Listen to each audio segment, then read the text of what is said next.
At ngayon, makakasama natin from the SWD, Princess. Yes, si Asek Milo Goodmalin. Good morning po, Asek. Good morning. Alright. Asek Milo, of course, isa po ang DSWD sa mga on-hand pagdating po sa pagbibigay ng tulong sa mga biktima po ng Yolanda. Sa ngayon, sir, kamustahin ko po, ano po yung mga naging tulong po na i-provide ng DSWD sa atin pong mga kababayan na nabiktima po ng Yolanda?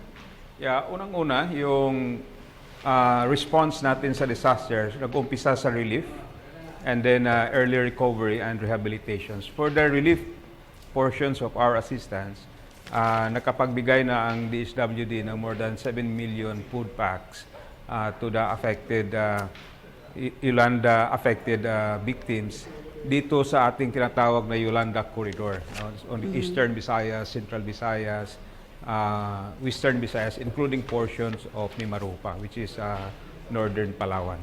Opo. Asik, ito ba tuloy-tuloy pa rin yung pag-provide natin? You said 7 million po ng food packs yung ating po na ibigay na sa as of this time. Pero this will continue po as yung mga pangangailangan po ng ating mga kababayan doon. Pinili na lang natin yung binibigyan natin ngayon ng relief assistance. Kasi pumapasok na tayo sa early recovery. Yung mga tinatawag natin vulnerable families, no? Ito yung mga families with person with disabilities, solo parents, yung mga families with senior citizens. Ito na lang yung consider natin na mga vulnerable na kailangan pa ng tulong ng mga relief goods. Yung mga hindi nasabi natin na vulnerable families, pumapasok na tayo sa early recovery, meron tayong cash for work, meron tayong emergency employment, and then meron tayong cash for building livelihood assets. So, mga about 500,000 families na ang natulungan natin dito. Opo. And Princess, alam mo ba, last time when we interviewed one of the officials of DSWD, nabanggit din nung isa sa mga survivor ng Yolanda na isa ang DSWD sa unang nagtungo sa mga naapektuhan nitong Yolanda at nag-provide ng 3 minutes free FB para lang doon sa ating mga kababayan. Para ma-reach out nila yung kanilang mga kababayan. Malaman nung mga kamag-anak nila na ligtas sila. Asik Milo, sa ngayon po, we provided much yung mga tulong po sa ngayon. Does we have any suggested po na mga projects para po sa ating mga kababayan doon? Yeah, pumasok na tayo ngayon sa rehabilitations. Kasama sa trabaho ng DSWD ang pagbigay ng financial assistance for yung mga nasiraan ng mga bahay. So dalawang klase ang ating binibigay na tulong. Una, yung tinatawag natin na emergency shelter assistance. Pera ito na binibigay natin sa mga tao para sila na mismo ang mag-ayos ng kanilang mga bahay. Ito yung mga tao na nakatira doon sa hindi tinatawag natin na unsafe areas. Okay. So, yung mga malapit sa coastline ito, sir, no? Yung mga malapit sa coastlines, yung mga malapit sa yung tinatawag natin na merong hazard, sila po ang ngayon ay nakituloy sa ating mga tinatawag na transitional shelter hanggang maipatayo ng ating National Housing Authority yung mga permanenteng bahay para sa kanila. Opo. And the other one po is, sir, ano po yung... Yung iba, yung tinatawag natin na Core Shelter Assistance Program. Ito na yung mga pang-permanenteng bahay sa mga natamaan, totally damaged na mga houses. Opo. Sir, in return with the service po, ano ang ginagawa ng ating mga kababayan para po na serbisyo, para po doon sa tinatawag po nating emergency shelter assistance na ito? Siyempre, mabibigyan po sila ng compensation with this, so sir, no? So ano po yung in return na serbisyo na ibinibigay po nila with? Well, ito yung mga ginugrupo natin ng mga tao. Natatawag natin na neighborhood associations. Para na sila magtulong-tulong para itayo yung mga bahay. So example, kung mayroong 10 pamilya na magkalapit lang, ginugrupo namin sila, binibigyan namin ng financial assistance. And then yung 10 pamilya yun, magtulong-tulong ibuuhin yung isang bahay hanggang matapos yung 10 bahay. So yun ang ating ginagawa na tulong-tulong talaga ang pag-ayos ng mga kabahayan. Well, maganda yun, Princess, ano?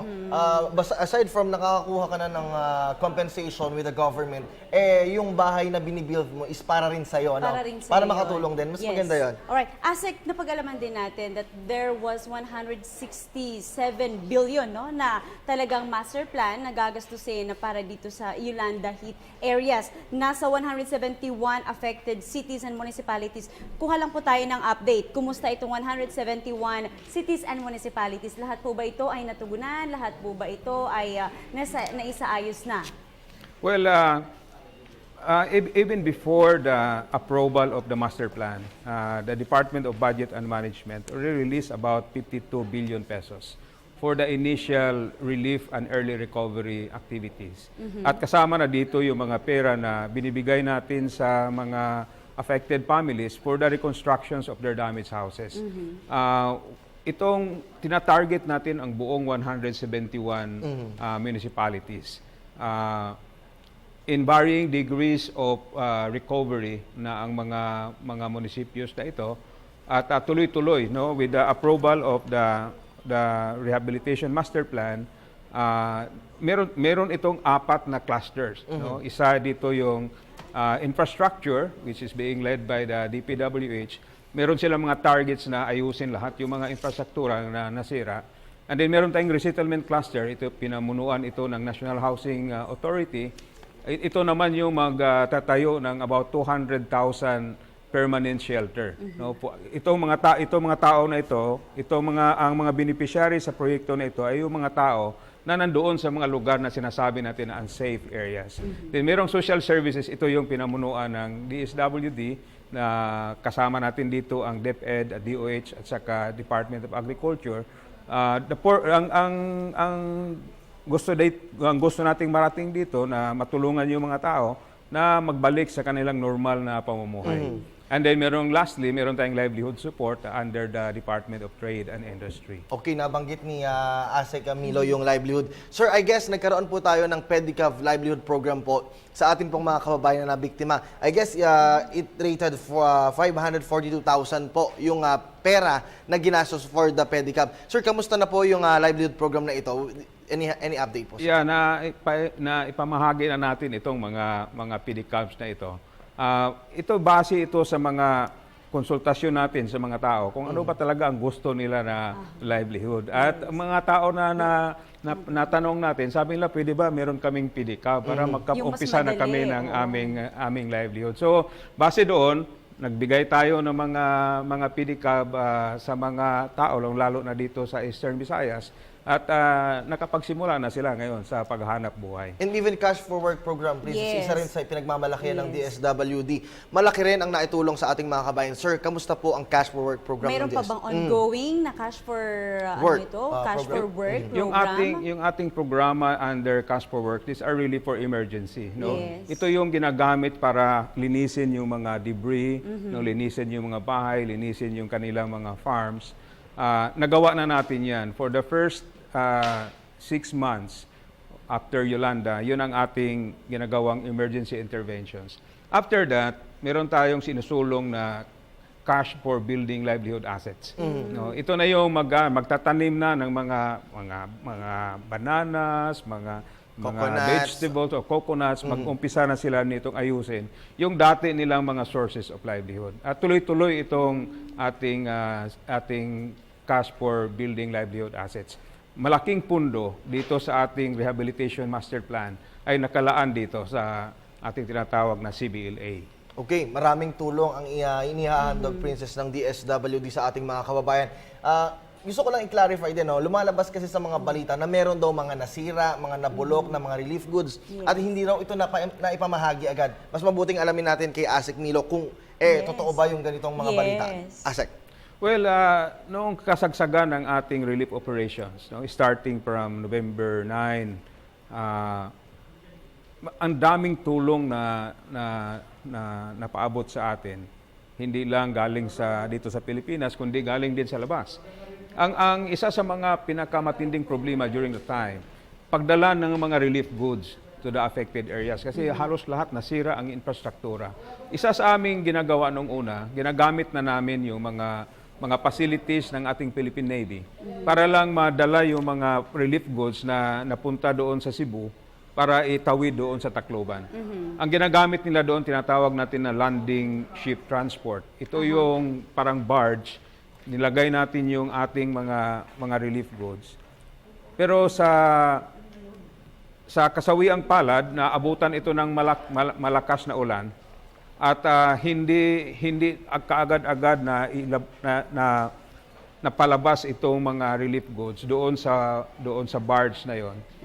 Hanggang nabasa at ito ay nasira. So yun ang rason kung bakit sa panahon na yun meron tayong nasira na mga relief Pero goods. sa sir, maganda naman ay pinalitan agad ito at syempre binigyan kagad yung mga biktima po ng Yolanda ng mga bagong mga relief goods for this. Yeah, tama po kasi tuloy-tuloy naman ang pagbigay natin. Yun lang kaso na yun nasiraan tayo dahil yung port of Tacloban during the time was congested at hindi kaagad naka-land yung ang ating LST. At inulan at saka meron pang mga alon.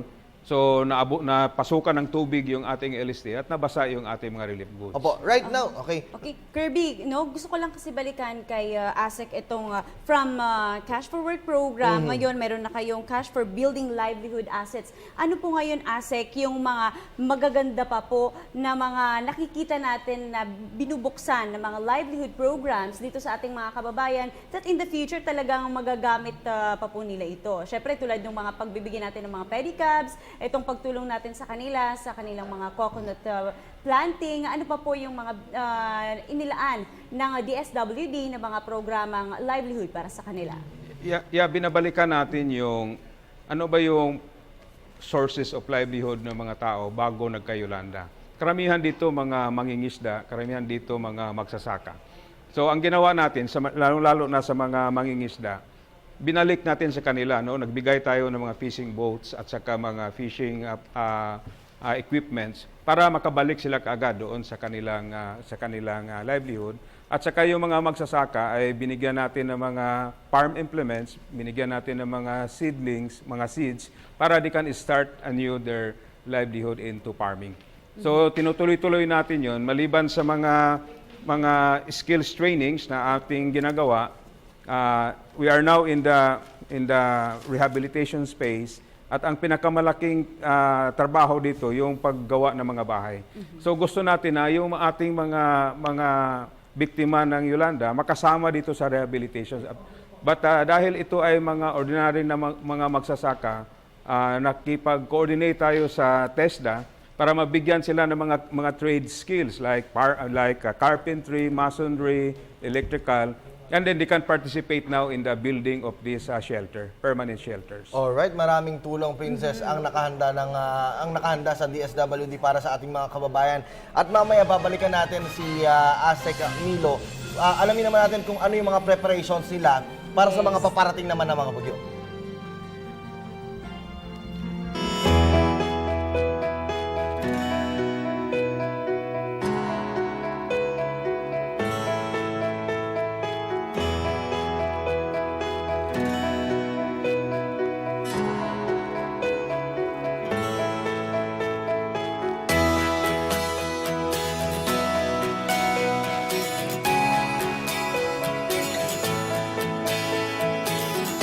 Salamat.